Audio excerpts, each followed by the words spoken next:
여러분 어린이 동요 중에 이런 거 다 알죠?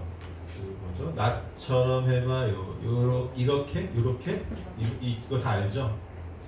아이 참 재미있다. 나처럼 해봐라 이렇게.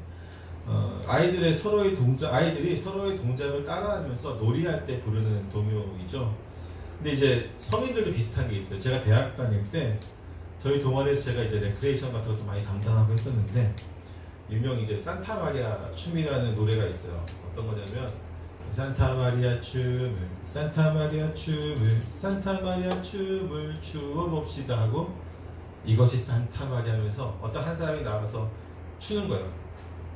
이 노래를 부르면서 한 사람이 이것이 산타 마리아고 춤을 추면은 그 다음에 다시 또 반복돼서 이것이 산타 할 때 나머지 모든 사람이 그 춤의 동작들을 똑같이 따라하는 이제 레크레이션인데, 근데 이제 제가 이 레크레이션을 이제 어떤 동아리라든지 어떤 수련회 같은 데 가면은 아이스 브레이킹 식으로 이렇게 몇 번 했는데, 이 레크레이션을 하면 꼭 남들이 절대로 따라하지 못하는 동작을 굳이 엽기적인 동작들을 해가지고 남들 곤란하게 만드는 사람들이 꼭 있어요.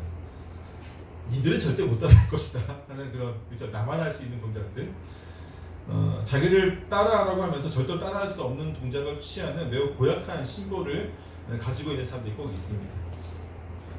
자신을 따라하는 사람들에 대한 배려가 조금도 없는 것이죠. 그리고 또한 우리는 종종 나만큼만 해봐 라는 말을 사용하죠. 나만큼만 해봐. 특히 누군가에게 일을 가르치거나 시킬 때 자주 사용합니다. 그런데 이런 말을 할 때에 그 사람의 마음은 뭐예요? 나만큼만 해봐 할 때 그 마음은 뭐냐면, 내가 너보다 훨씬 더 나은 사람이니까 나만큼만 해도 충분해, 너는 그래도 나만큼도 못할 것이야 라고 하는 그런 감정이 가득 차 있는 것을 발견하게 됩니다.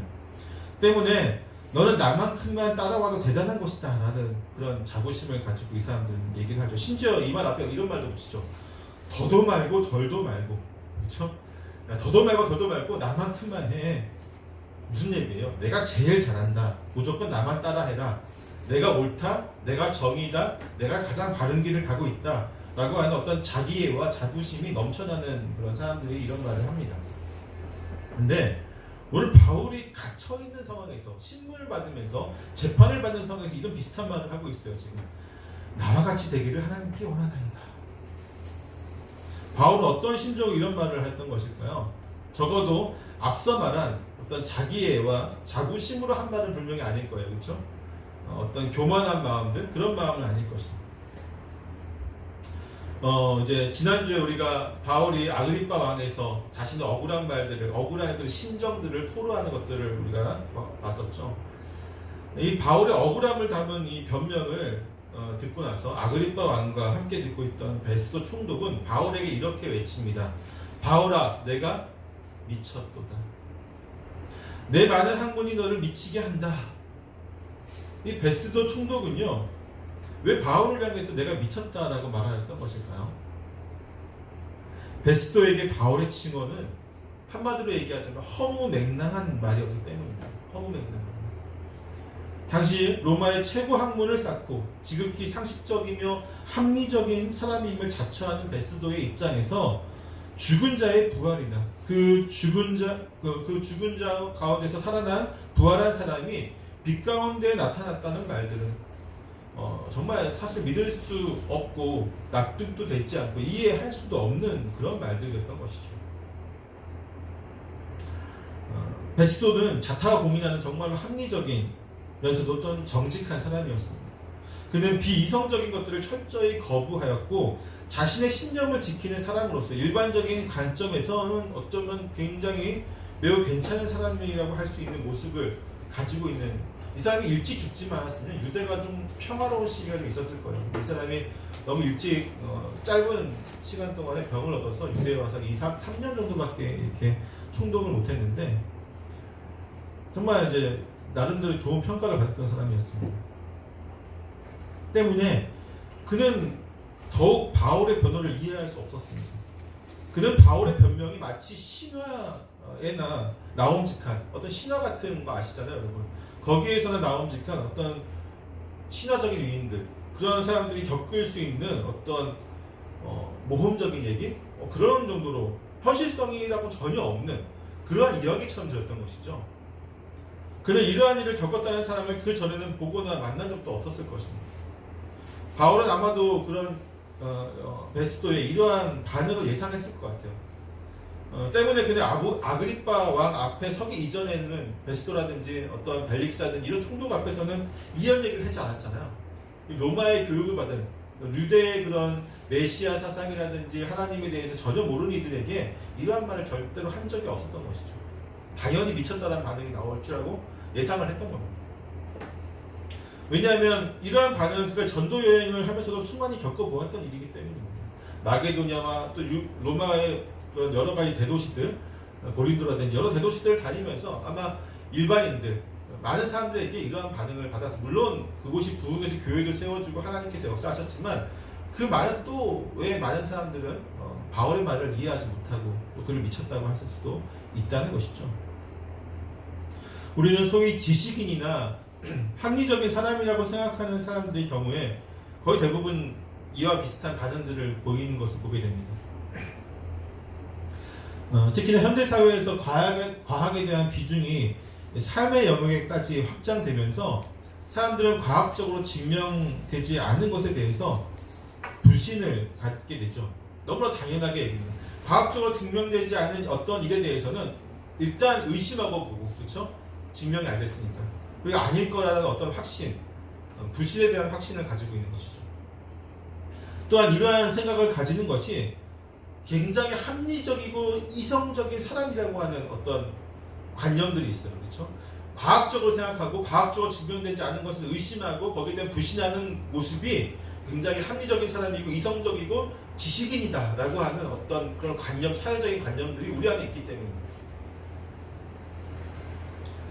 즉 학문과 과학이 발전하면서 사람들은 자신의 이성을 넘어서는, 사람이 가지고 있는 이성을 넘어서는 것에 대해서 잘 생각하려고 하지 않게 되었습니다. 이러한 경향은 사람들로 하여금 비이성적인 것, 즉 바울이 얘기한 것 같은 이런 일들을 다 비이성적인 것으로 간주하면서 경원시하게 된 것이죠. 우리 역시도 이러한 우리 주변에서 영에 관한 것들을 주장하는 사람들을 만나게 되면 기본적으로 그들에 대해서 어떻게 생각합니까? 영적인 어떤 일을 얘기한다 싶으면 의심하잖아요. 우리도 의심하고 좀 이상하게 보죠. 저 사람 좀 이상하다, 안 좋게 생각합니다. 특히나 이제 개혁주의 전통에 있는 교회들의 경우는요, 이 신비주의나 경건주의에서 나타나는 여러 현상들에 대해서 매우 경계하면서 비판적인 대응을 하는 것을 보게 됩니다. 또한 최근 교계와 사회적으로도 많은 무리를 일으키는 교회들의 경우가 바로 이런 신비주의나 경건주의 경향의 어떤 빈야드 운동이라든지 신사도 운동, 알파코스 때문임을 생각할 때에 우리는 더욱 이러한 것에 대해서 경계하지 않을 수 없는 것이죠, 사실. 하지만 우리는 바울의 변명을 다시 한번 생각해 볼 필요가 있습니다. 왜냐하면 우리가 예수 그리스도를 구원자로 고백하고 하나님을 믿게 되는 그 모든 것들이 과연 이성에 의한 것이냐라고 한다면 맞습니까? 틀립니까? 절대로 그렇지 않죠. 이성 때문에 우리가 예수님을 믿는 거 아니에요. 절대적인 이성과 어떤 합리적인 우리의 그런 고찰과 그런 것으로 우리가 예수님을 믿는 거 아니잖아요. 믿음을 가지게 된 거 아니잖아요. 이성의 역할들을 완전히 배격할 수는 없지만 신앙은 이성으로 설명할 수 없는 부분이 분명히 존재합니다. 왜냐하면 이성의 역할과 한계가 분명히 존재하기 때문이죠. 이성의 역할을 보면요, 첫 번째는 무언가를 관찰하는 데 이성이 사용되어집니다. 관찰할 때 인간의 이성은요, 사물을 보고 그것이 어떻게 생겼느냐 또는 주변 환경이 어떤지를 관찰하면서 그것의 목적과 사용법들을 어떤 추론하고 유추하여서 그것들을 좀 알아내는 어떤 능력들이 가지고 있죠. 예를 들어서 생물학자들 같은 경우는요, 처음 어떤 발견한 생물, 지금도 처음 발견한 생물들이 있잖아요. 생물들 발견하면 세부적인 모습들을 왜 입은 어떻게 생겼고 다리는 어떻게 생겼고 머리는 어떻게 생겼고 귀는 어떻게 생겼고 이런 모든 것들을 하나하나 디테일하게 보면서, 그리고 또 서식 환경이 어떤지를 보면서 이 생물이 무엇을 하는지, 무엇을 위해 존재하는지, 어떻게 진화되어 왔는지 이런 것들을 등등을 유추하죠. 이랬을 것이다 라고 유추를 합니다. 때문에 이성이 온전히 그 능력을 발휘하기 위해서는 먼저 면밀하고 체계적이며 객관적인 관찰이 필요한 것을 보게 되죠. 만약 관찰이 잘 이루어지지 않으면 그 다음에 판단도 온전히 이루어질 수가 없습니다. 믿음에 대해서 관찰로서의 이성은 믿음의 대상에 대해서 면밀한 관찰을 할 수 있도록 합니다. 즉 우리의 믿음의 대상인 예수 그리스도에 대해서 여러 가지 자료를 통해서 충분한 관찰을 통하여 과연 그는 우리의 믿음의 대상이 될 수 있는가 아니면 그렇지 않은가 등 어떤 그런 판단을 내리기 위한 사전 작업을 할 수 있도록 돕는 것이죠. 관찰할 수 있도록 합니다. 이성이. 하지만 이 또한 분명한 한계는 존재합니다. 왜냐하면 우리는 항상 인정을 해야 되는 것이 객관적인 이성은 존재하지 않기 때문입니다. 이성 역시 주관적일 수밖에 없습니다. 최대한 객관적이려고 노력을 하겠지만 주관적인 이성이 될 수밖에 없는 건 우리 스스로가 인정하잖아요. 자라온 배경이라든지 내가 가지고 있는 지식, 학문 여기에 영향을 받지 않을 수 없기 때문이죠. 주관적인 이성은 결국 주관적인 관찰을 통한 결과를 만들어냅니다. 물론 이성적으로 충분히 관찰한 이후에 믿음을 가지는 것이 충분히 합리적인 생각이라고 판단을 하여서 믿음을 가지게 된 경우도 있죠. 예를 들어서 이제 C.S. 루이스라든지 아니면 리스트로베라든지 이런 사람들 같은 경우를 보면요, 충분히 이성적으로 여러 가지 고찰을 통해서 합리적이다, 믿는 것이 안 믿는 것보다 낫다라고 하는 어떤 결론을 얻고 신앙을 가지게 된 경우죠. 이런 사람들 같은 경우. 하지만 이들의 경우를 보더라도 이성은 믿음을 가지는데 보조적인 역할을 행한 것을 우리는 발견하게 됩니다. 단지 다른 이들보다 이성의 보조적인 역할이 훨씬 더 많았다는 것이죠. 다른 이들에 비교해서 훨씬 더 많은 어떤 이성의 그런 역할들이 있었지만 그 많고 적음의 차이일 뿐이라는 거죠. 그리고 이성을 통해서 믿음을 가지도록 만드신 분은 성령님이라는 것을 우리는 깨달아야 됩니다.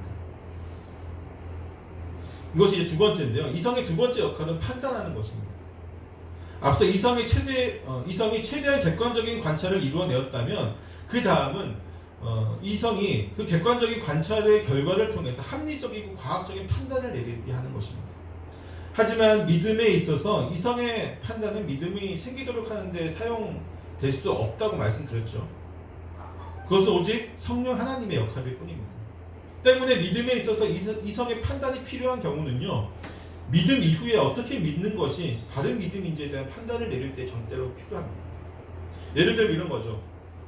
현대사회에서 혹은 지금 코로나 시대를 우리가 살고 있잖아요. 이 코로나 시대에서 우리는 주일 성수를 어떻게 이해하고 행하는 것이 바른 믿음인지에 대한 어떤 성경을 통해서 올바른 판단을 내릴 수 있어야만 하겠죠.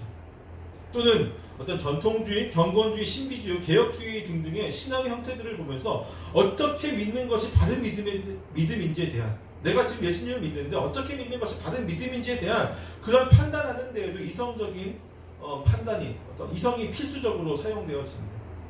하지만 또 이 또한 분명한 한계가 존재합니다. 우리가 생각하는 객관적인 과학적인 판단이 전혀 사실과 다른 경우도 충분히 있을 수 있는 거죠. 우리는 충분히 나는 객관적이다 생각하고 나는 충분히 합리적이게 생각하고 판단을 내렸지만 그 판단이 잘못된 경우도 있잖아요. 너무나도 많잖아요. 예를 들면 이런 거죠. 우리가 과학자들이 정말로 자신들이 되게 과학적이라고 생각하지만 특히나 이제 화석을 통해서 매우 합리적인 과학적인 추론을 통해서 공룡의 형태를 만들어냈잖아요. 근데 그게 실제 공룡의 모습이 아닐 수 있는 가능성이 훨씬 높습니다. 사실은 뼈만 가지고 알 수 없어요. 과학자들이 인정을 해요. 사실은 그냥 최대한 이랬을 것이다 라고 뼈를 이제 화석을 발견하고 뼈를 찾아가지고 이랬을 것이다 추론을 하지만 전혀 완전히 생뚱맞게 생겼을 가능성이 충분히 있다는 것을 그들도 인정을 합니다.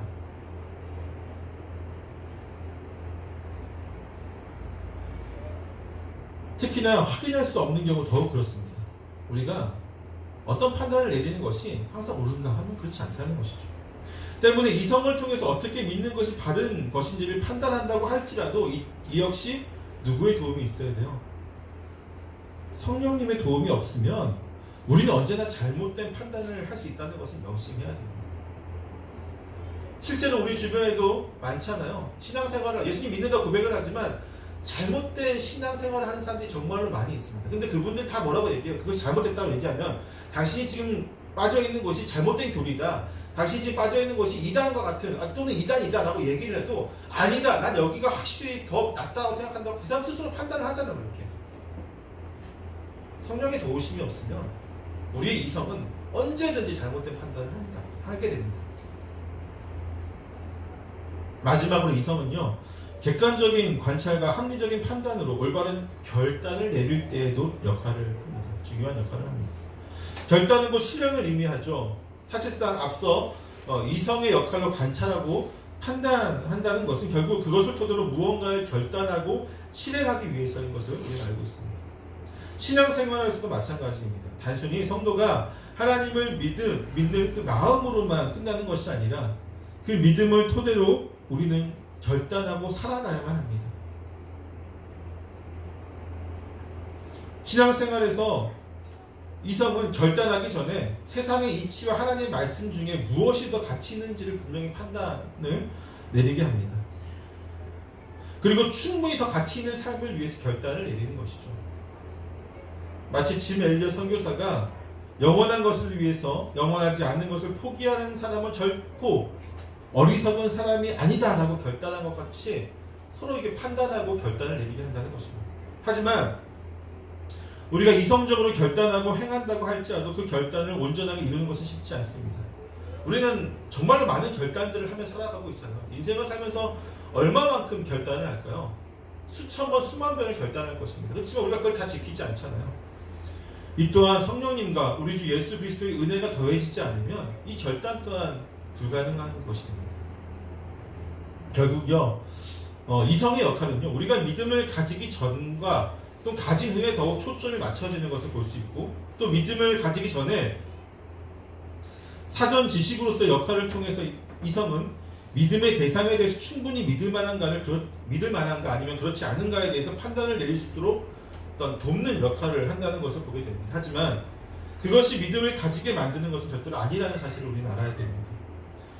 우리가 이미 2주 전에 그리스도를 이미 알고 있으면서도 3주 전이었나요? 바울을 불러내서 더욱 설교를 듣고 싶어 했더니 벨리스 총독을 보죠. 하지만 그는 이미 많은 지식이 있었지만 믿음으로 연결되어지지 못했잖아요. 두려움 때문에. 예수 그리스도를 믿지 못하게 되었어요. 즉 이성이 그리스도를 믿는 것이 더 좋다는 결론을 내려도 결국은 못할 수도 있다는 것이죠. 성령께서 역사하지 않으면, 그를 거듭나게 하지 않으면 이 두려움이라든지 모든 감정을 이겨내고 이 모든 것을 다 통합해서 하나님 앞에 나아가는 것이 더 좋다라고 하는 내 믿음 가운데, 내 가운데 역사하지 않으면 이성의 역할은 단지 여기서 끝나는 거야. 아무리 좋은 판단을 내려도 그래, 예수 그리스도를 믿는 게 안 믿는 것보다 훨씬 몇백 배 더 좋은 거야 라는 판단을 내리지만 판단에서 끝나는 거예요. 신앙으로 연결되지 않는다는 거죠. 이성이 예수님을 믿을 수 있도록 도움을 줄 수 있지만 결정적인 역할을 하지 않는다는 것을 알아야 합니다. 믿음을 가진 이후에 이성은 우리로 하여금 더욱 주님을 잘 믿고 나아갈 수 있도록 도움을 줍니다. 그러나 이 또한 결정적인 역할을 하는 것은 아닙니다. 왜냐하면 우리 모두가 아는 것만큼 온전히 실행하는 능력이 우리에게 없음을 잘 알고 있기 때문이죠. 믿음에 있어서 이성의 도움을 충분할 정도로 필요한 부분이 있지만, 그러나 이성이 분명한 도움이 되기 위해서는 그 이성을 바르게 인도할 수 있는 분, 즉 성령님의 역할이 더욱 중요하다는 것을 알아야 됩니다. 성령이 우리를 거듭나게 만드셔야지만 우리가 믿음을 가질 수 있고, 성령이 우리에게 내주하시면서 역사하셔야지만 믿음의 삶을 온전히 살아갈 수 있는 능력을 가지게 됩니다. 그리고 이 성령의 역사하심에 대해서 우리의 이성은 과학적이고 합리적인 결과를 내보일 수 없어요. 그렇죠? 이러한 이유로 세상의 이성적이고 합리적인 사람들은 우리의 믿음을 맹신 혹은 미신으로 치부하는 것이죠. 우리의 신앙을 이성이 없는 자들의 행위, 즉 미친 자들과 같이 바라보는 것입니다. 바울아 내가 미쳤도다 외치는 이 베스토처럼 우리가 아무리 이렇게 설명을 해도 성령을 그들은 죽어도 이해 못해요. 판단하는 것으로 끝나는 것이죠.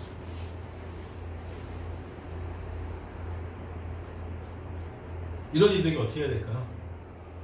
바울처럼 하면 되겠죠. 두 번째로 보면요, 바울의 변명을 들은 이 아그리빠 왕은 이렇게 얘기를 합니다. 내가 적은 말로 나를 권하여 그리스도인이 되게 하려 하는도다. 이 말은 다르게 표현하면 이렇습니다. 너가 그 짧은 변론으로 나를 절대로 너의 그 짧은 변론으로는 나를 절대로 그리스도인이 되게 하지 못할 것이다라고 하는 어떤 자신의 강경한 모습, 어떤 강직한 모습이라고 해야 될까요? 어떤 고지식한 모습을 지금 보여주고 있는 것입니다. 아그리파 왕이 왜 이런 모습을 보였을까요? 그는 바울의 억울함을 나타내는 변명을 통해서 사실은 어떤 상태냐면요, 당황하고 적잖이 당황하고 있는 모습이에요. 지금. 똑같이 바울의 변명을 듣고 그의 높은 학문과 뛰어난 언변에도 불구하고 비이성적인 내용을 말하는 것에 대해서 분노하면서 내가 미쳤다라고 외쳤던 베스도와는 다르게 아그리파 왕은 바울의 변명을 통해서 그 자신이 흔들린 만큼 심적으로 어느 정도 납득하고 있었다는 것이죠. 설득되어지고 있었다는 것입니다.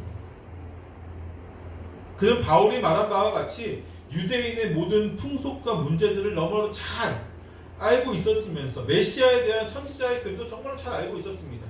심지어 그는 죽은 자를 살리시는 하나님에 대해서도 충분히 알고 또 믿고 있는 사람이었어요. 때문에 그는 바울의 자신의 억울함을 전하는 변명의 말에 어떻게 합니까? 충분히 공감할 수밖에 없겠죠. 그 내용에 대해서 어떤 반박이 안 되는 거예요. 안에서는 이미 공감이 되고 있으니까. 유대교 안에서 충분히 이해될 수 있는 것을 받아들이면서 동시에 그의 말이 자신을 마치 설득하여서 그리스도인이 되게 하려는 말처럼 들렸던 것이죠. 그는 자신의 흔들리는 마음을 감추기 위해서 지금 더욱 강경한 모습으로 바울을 대하고 있는 것입니다. 아그리파 왕의 문제가 무엇이냐면요, 벨릭스와 같이 어떤 두려움 때문은 아닙니다. 또한 대제사장들 같이 바울을 미워하였기 때문도 아니에요. 그가 바울이 죄가 없다고 말하는 것을 보면 바울을 미워하지 않았다는 것을 분명히 알 수 있죠. 또한 벨릭스와 같은 삶의 변화에 대한 두려움도 아니었을 것입니다. 왜냐하면 그는 아직 벨릭스가 들었던 의와 절제와 장차 다가올 심판에 대한 그런 설교를 들은 적이 없잖아요. 이것도 아니에요. 그렇다면 그는 왜 충분히 설득되고 공감하고 있음에도 불구하고 그리스도인이 되지 못하고 있는 것일까? 충분히 지금 마음이 흔들렸잖아요. 근데 그리스도인이 되지 못하고 있어요. 베스도는 이성적으로 판단해서 그것을 거부하고 있는 것이라면 아그리파 왕은 감성적입니다. 감성적으로 거부하고 있는 것이죠. 실제로 우리 주변에도 아그리파 왕과 같은 이들이 많이 있습니다. 정말 많이 있죠. 그들은 비록 아그리파 왕과 같이 유대교적 배경과 문제에 관해서 자세히 아는 것도 아니고 메시아에 관한 선지자의 말씀에 능통한 것도 아니지만 적어도 우리가 전하는 복음의 말씀에 대해서는 매우 이해하고 납득하는 자들입니다. 우리가 복음을 전하면 그렇구나 충분히 이해하고 납득을 해요. 심지어 복음에 감동하고 공감하는 사람들도 있어요. 정말 좋다라고 얘기하는 분들도 계십니다. 우리 주변에. 그럼에도 불구하고 그들은 끝내 그리스도인이 되지 못합니다. 오히려 이 정도의 흔들리는 자신의 마음을 부정하려고 하면서 반박하기 위해서 더 성을 내는 경우도 있어요. 이 아그리파 왕처럼. 그리고 그들이 이렇게 말합니다. 더 이상 나를 설득하려고 하지 말아라. 만약 더 많은 말을 한다면 당신과 내가 더 이상 함께하지 않을 것이다. 어떤 경고성의 말을, 협박성의 말들을 하죠. 그런 사람들이 있습니다. 이들과 아그리파 왕의 공통점은 절대로 변하지 않겠다는 어떤 자기 암시를 하고 있는 것이죠. 그러니까 머리로는, 그리고 어떤 공감이 다 되는데 어떤 이 밑바탕에 있는 의지와 감성적인 부분에서 막고 있는 거죠. 그들은 마치 자신이 설득당하면요, 그리고 설득당해서 믿음을 가지게 되는 것이 절대로 일어나서 안 되는 일이라고 하는 어떤 이상한 확신을 가지고 있는 것입니다. 다른 이들에게 설득당하는 것이 마치 자신이 그에게 지는 것이라고 생각을 하면서 상대방에게 지지 않기 위해서 마음의 문을 절대로 열지 않는 어떤 자물쇠로 굳건하게 잠가버리죠. 그들이 이런 마음을 먹는 것은 아마도 사탄이 그들의 마음을 굳게 잡고 있기 때문일 것입니다. 물론 이러한 자들도 성령님의 역사하시면 단번에 그 빗장이 풀릴 것을 믿습니다. 다만 우리 능력으로는 불가능할 뿐이죠. 성령께서 역사하셔야 됩니다. 전도가 어려운 세상입니다.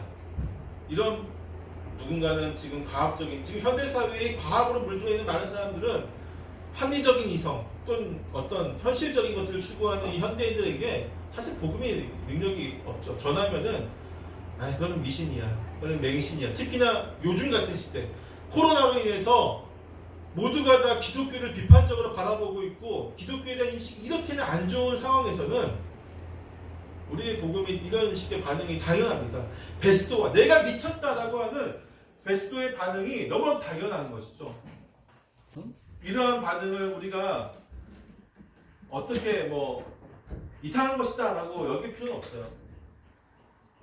그냥 받아들이면 됩니다. 우리 어떻게 해야 될까요? 이 전도에 어려움이 있을 수밖에 없죠.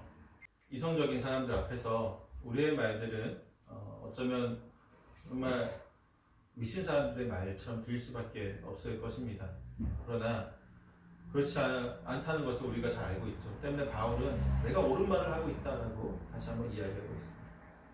또한 아그리빠 왕의 같은 경우도 우리 주위에서 종종 일어납니다. 특히나 모르는 사람에게 전도를 할 때에는 이런 베스토 총독의 같은 반응이 나오지만 우리의 아는 지인들을 전도할 때에는 오히려 아그리빠 왕의 같은 반응이 많이 나옵니다.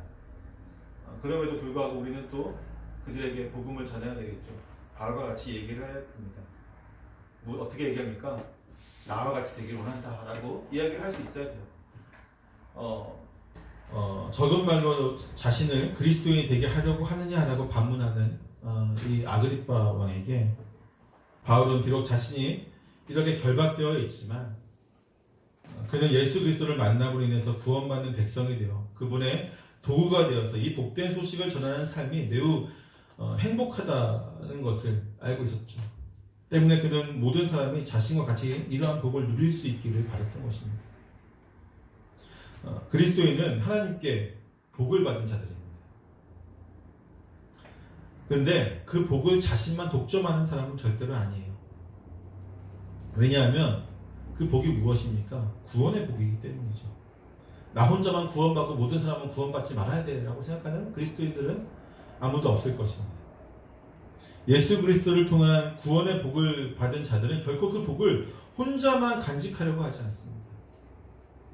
그들은 그 복을 나누었을 때 더 큰 기쁨을 누린다는 것을 잘 알고 있습니다.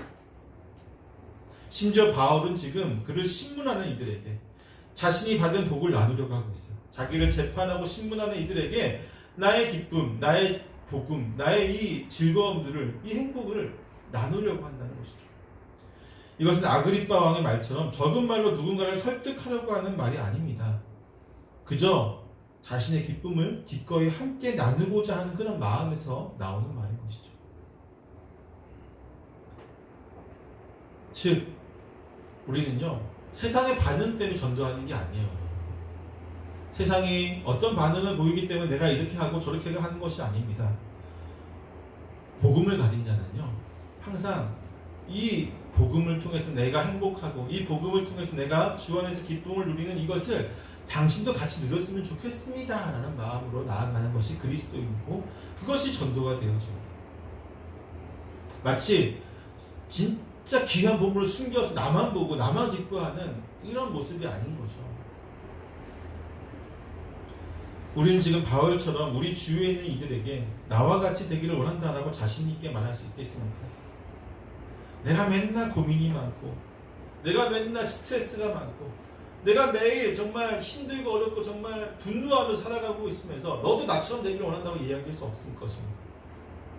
당당하게 나와 같이 되기를 원한다 라고 한다면요, 내가 그에게 정말 좋은 것이 있으면 보여줘야 되겠잖아요.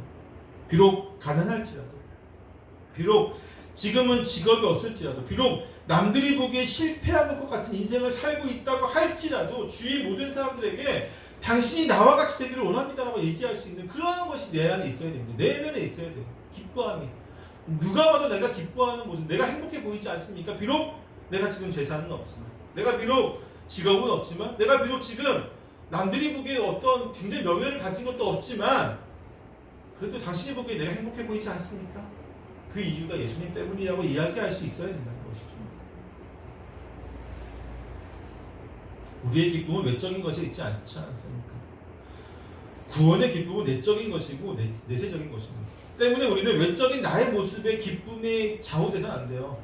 즉 외적으로 내가 가진 것, 또한 내가 누리고 있는 것, 이런 것들이 우리의 기쁨의 원천이 되어서는 안 되는 것이죠. 이것이 복이라고 생각해서는 또 안 돼요.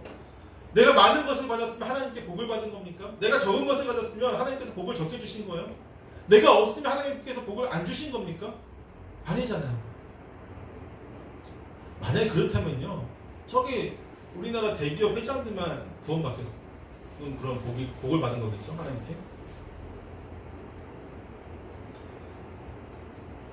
외적인 모습에 기쁨이, 나의 기쁨과 이 행복이 좌우된다면 그것은 지극히 믿음이 적은 자의 모습일 것입니다.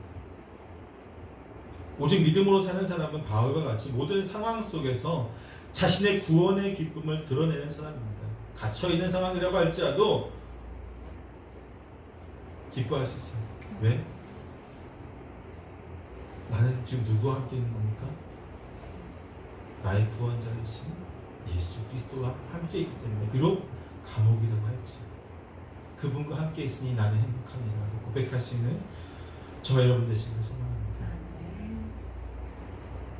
바울에 대한 신문의 결과는 뭐였습니까? 그가 죄가 없다고 하는 것이었어요. 하지만 그들은 바울의 항소 때문에 그를 로마로 보내야만 한다는 결론을 내립니다.